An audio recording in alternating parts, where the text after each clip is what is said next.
es una toma de distancia del, del estereotipo del norteño. Creo que en el norte ya se puede separar la identidad en dos: la identidad norteña y la identidad norteña. El norteño es aquel que va a las playas de Tepic porque no sabe que existe Puerto Vallarta. Y el posnorteño pues es aquel que ya está más allá de la concepción o de la construcción de la identidad que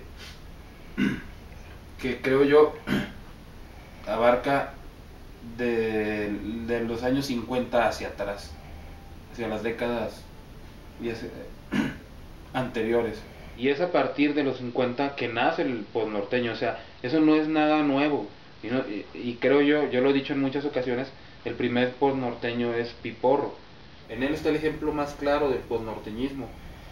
Primero en el metalenguaje, primero en la reapropiación de los signos y de los símbolos para construirse una identidad de norteño propio. Creo yo que en este híbrido que se da en ese personaje del lenguaje o del Spanglish, del lenguaje, del lenguaje inglés con el español, ahí está el paso más allá que da la cultura norteña.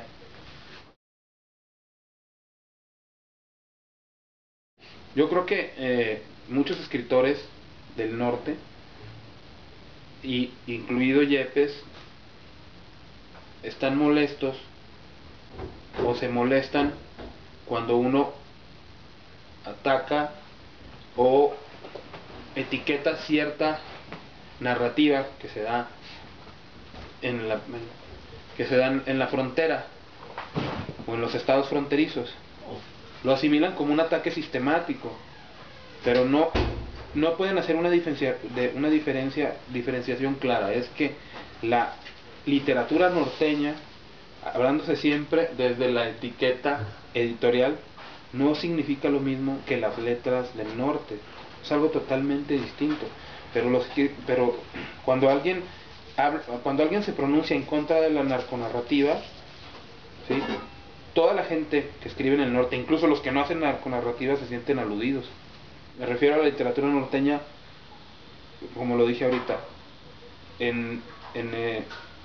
bajo este concepto o precepto editorial, esta etiqueta editorial.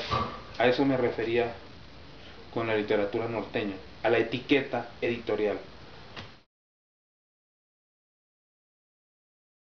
Yo desde que empecé a leer, incluso antes de plantearme con seriedad el asunto de escribir, creo que como lector tenía una capacidad que me hacía repudiar gran parte de la literatura latinoamericana. Y yo lo hacía todo desde la intuición, ¿sí? Y tiempo después me di cuenta que ese camino, ¿sí?, se convirtió finalmente en una de las desventajas más grandes de las letras hispanoamericanas. Pero creo que a partir de la ruptura que proponen los posborgianos, que es con esta generación que empieza con Fowell, con Laiseca, creo que ellos proponen algo que incluso el día de hoy la mayoría de la literatura que se escribe todavía no ha podido alcanzar. Ellos proponen derrocar el modelo estructural con el cual se escribía la literatura del boom latinoamericano. Llámese historias de Cronopios, llámese realismo mágico, llámese la literatura de Vargas Llosa. Esta concepción ha sido tan de la literatura de la estructural de la literatura del boom latinoamericano, ha sido tan dañina que todavía de hoy, fíjate nada más lo que sucede al día de hoy. Bolaño, que tanto criticó y atacó al boom, lo único que hizo fue duplicar estructuralmente duplicar estructuralmente la narrativa del mundo latinoamericano.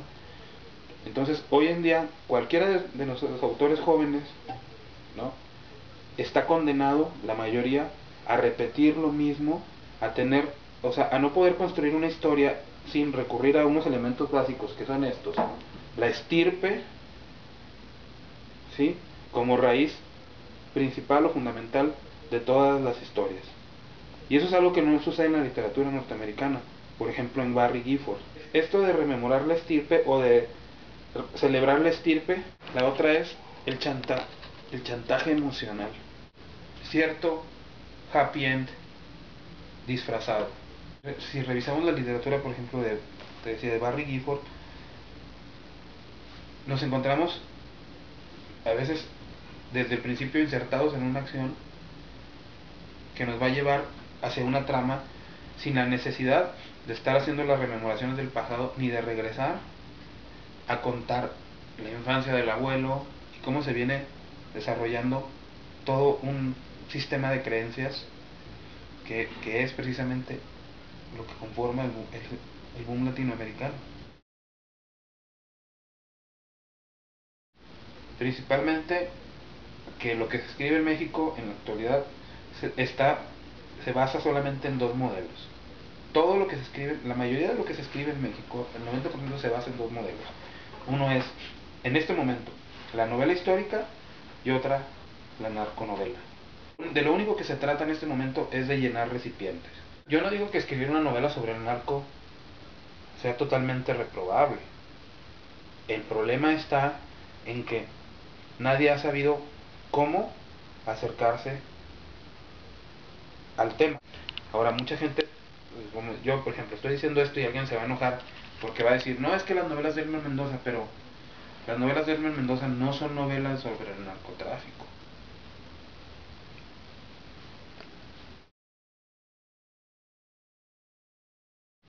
Por ejemplo, no es del norte, pero Trabajos del Reino, más allá de cualquier etiqueta, dentro de mi generación me parece un libro destacado, porque Yuri de alguna manera logró desprenderse de todo ese lastre que a Julián Herber le gusta tanto, que es la tradición, y demostró que puede narrar una historia sin recurrir a todos esos clichés. Pues es que no hay mucho que decir, además fue un libro de juventud. El libro no da para más, o sea, ahí se ven mucho las influencias, las otras voces. Es un libro de juventud y pues se queda ahí, ¿no? El libro solito ha ido apagándose.